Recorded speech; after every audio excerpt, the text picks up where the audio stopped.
So, buying your dream car. I'm going to go through a few cars that, well, basically a bit of dream cars for me anyway. And a lot of the cars that I talk about on the channel, including this GTI Clubsport S, a car that I absolutely love. I haven't actually had the pleasure of driving it, but I have spent a bit of time with one.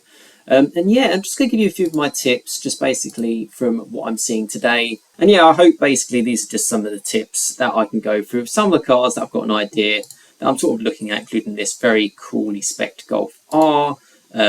Focus ST, which I talk about a lot, and a selection of very nice Porsche Boxsters as well, the GTS version. But I want to start a little bit with, if you're looking for a car today in a time where things are sort of changing, including price changes. For example, I use this little tool, it's just a plug-in, and you can see on the 21st of October, yeah, get my numbers out right, this car was up for nearly £40,000. Well, today on the 27th, the car is up for £32,500. So that's down 17%. Now, the reason why I picked out this Clubsport S quite a lot is A, because it's 26,000 miles, which is quite low. B, because it's a private seller, which I think is quite good because, to be honest with you, you get a full idea of what the car is like. It's quite high owners, but if you look at reading it, basically they said they kept it for a potential investment. They've got numerous other cars. They said this car and their Ferrari is up for sale to get a GT3. Don't have the space. Really like the car. Likened it to an M3 CSL. I've really heard good things about the Clubsport S as well, which is why I'm talking about it. I will agree with him. It is pretty much depreciation proof, depending on what time of the year it is as well. You know, winter. We're just coming out at the end of winter now, so this is probably the last time to jump into one. Does look very. I mean, that is a very tempting price actually. Although it will then have 5 owners once you buy it, so it has some issues on that side. Basically, very good car, full VW main history, although it's then gone to a specialist, so it's not full history. Now, why am I kind of picking out this car? If you're kind of an auto trader, you're looking for a Clubsport S, or you're looking for whatever your dream car is. Well, first things first, look, I mean, I bought, how many cars have I bought privately before? One of the best cars I bought privately was my Fiesta ST200. And I got a real idea of what the owner and how much he loved and cared for it, and that was a good time to buy. I actually kind of prefer that to dealers, although there are a couple of cars that I'm going to go through which are from dealers. You do get the peace of mind if you get a car through a dealer. For example, this car's through a dealer. You pay a little bit more. I've seen an equivalent car for about £17,000, but you get a sort of bit of peace of mind. Although, yeah, I'm sort of 50-50 on it all.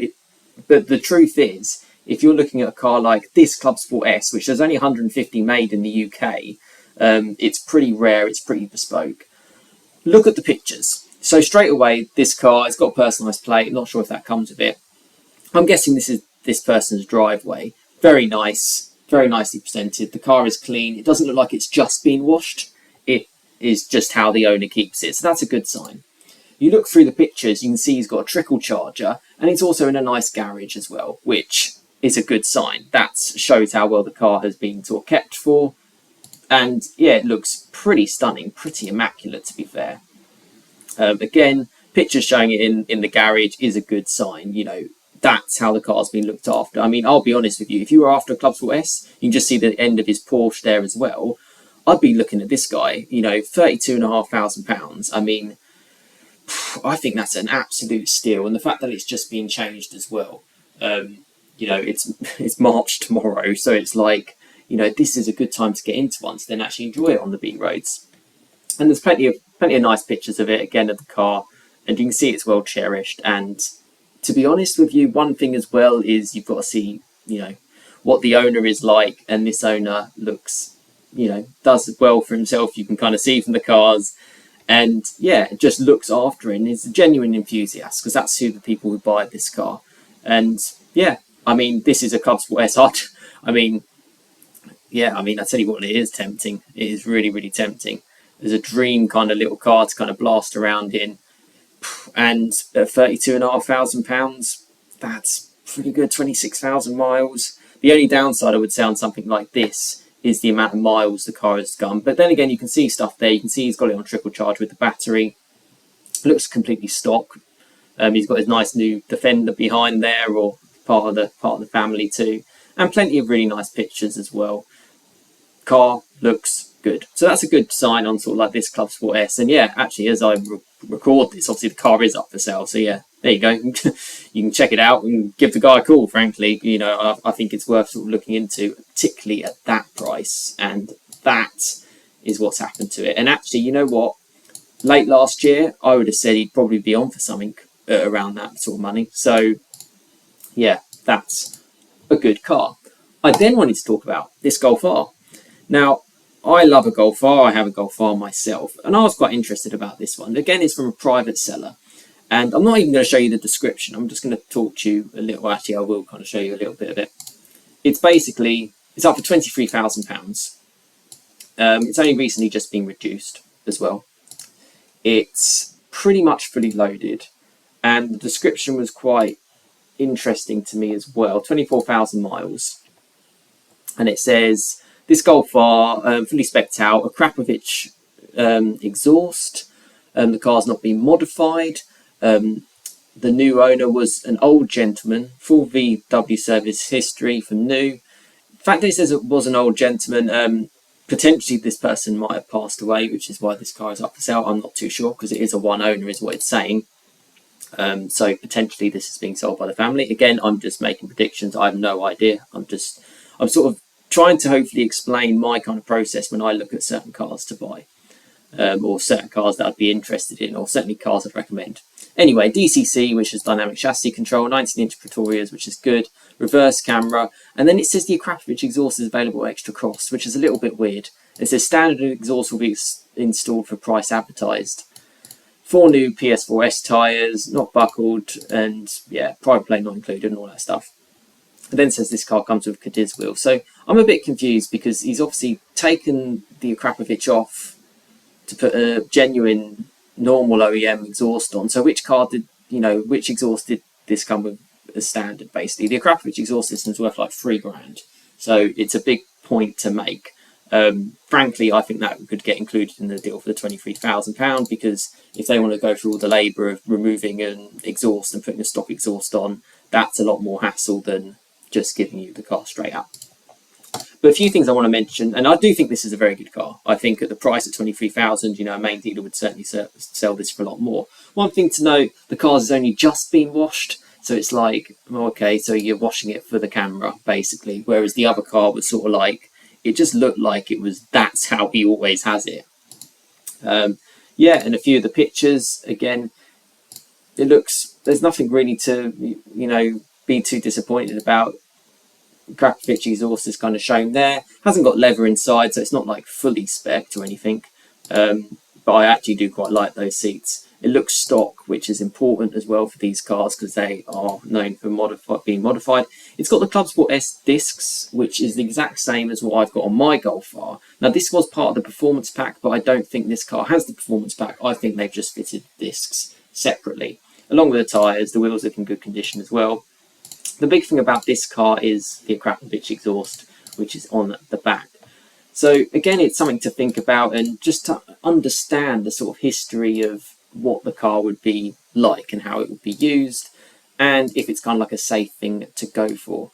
And yeah, something to consider. And I think with the way the Mark 8 Golf is sort of like coming down in money, these will probably come down in money a little bit more. But yeah, fully pretty much loaded Golf R with a Krapovich DCC and everything, with only 24,000 miles, one owner, I think that's a pretty good buy, personally. Moving on, because I do love to talk about my fast forwards. There's a fast forward here. It's a Focus ST. It's the Mark IV, 41,000 miles from a main dealer, 18.5 grand. I thought it was pretty good. I like it in grey. It's quite subtle. And the advantage from, not getting all the private sales, which I've talked about before, is that this is just, it's a little bit easier. I mean, you can already see there, the premises are pretty well secure. You just get a bit of peace of mind, particularly with the payment. That was probably the one thing that worried me when I bought privately.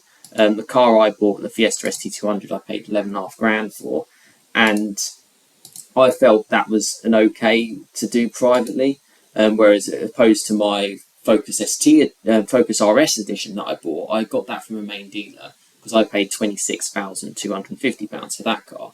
And it's everyone's tolerances, and yeah, and also I guess, for me, I always bought my cars cash. Most people buy it through PCP. A dealer could probably be better, but then there's ways to work around it. But yeah, a few little pictures there, a little bit of peace of mind. But one thing is the price. I mean, if you want a Focus ST today, you know you're not knocking on the door about 40 grand. So to get a pretty clean one on a 19 plate, I think that's pretty good. And it could be someone's dream car as well. Hey, these are all cars that I love and cherish. I wanted to come on to some cars that I've always looked at, and I've always seen them as a bit of my dream cars as well. This is the GTS Boxster. I also like the Cayman, but I thought I'd talk about the Boxster because we're in the winter months and the weather is horrendous in the UK, like it's chucking it down with rain now. It's actually a good time to get a Boxster because you can run it into the summer and then probably sell it and get out clean. This car's done like 85,000 miles, but it's just so highly spec'd. And the owner, the dealership has actually done a video of the actual car, sort of like with like the exhaust noise and everything. So really, really good, really, really nice spec and manual as well. As you can see, all the carbon and stuff, it's pretty special. Good price. There's the little that they've got as well. I'm not sure how the sound will come up for you guys, but let me get it ready. He revs the engine. It does sound nice. Let's get to the rev.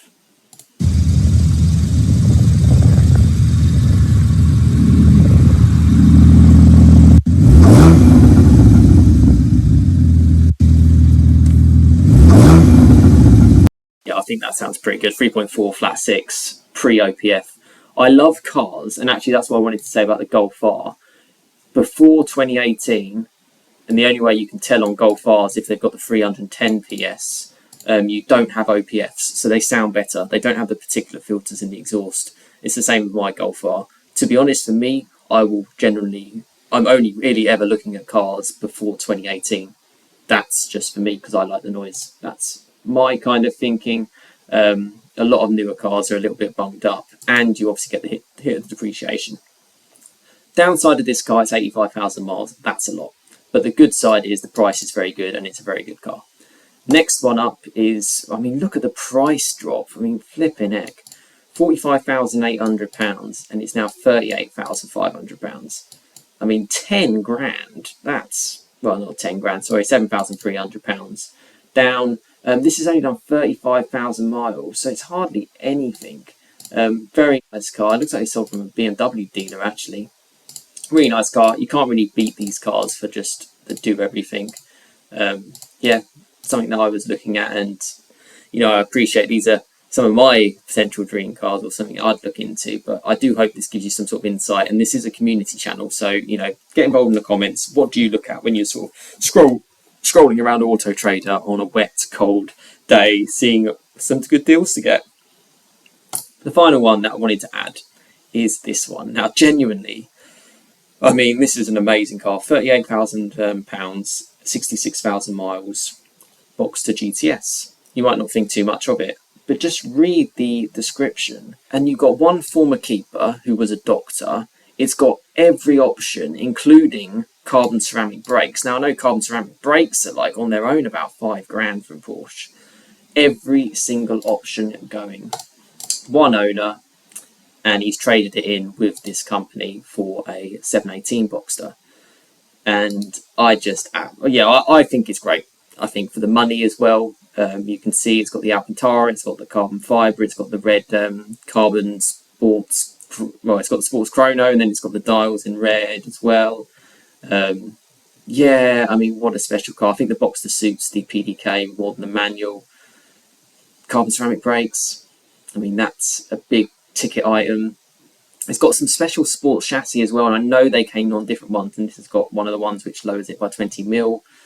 Yeah, full Porsche service history, well looked after, well loved, plenty of pictures as well, and a car which is at a price which is frankly really, really good. These GTSs never lose money. I've been keeping track of these GTSs for literally like 10 years because I've always liked them, the Caymans and the Boxsters, and they've never fluctuated at all in their price.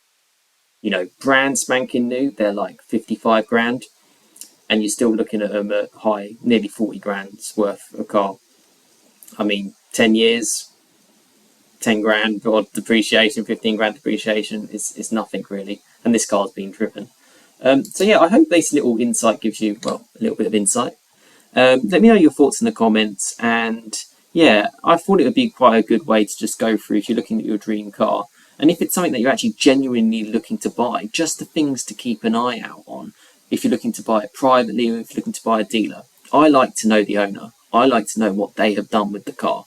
That's my personal opinion. And frankly, it's helped me out in the past with the cars that I've bought, and I've had some really, really good cars. And also, I've looked after my wallet as well, because these are big, a lot of money off.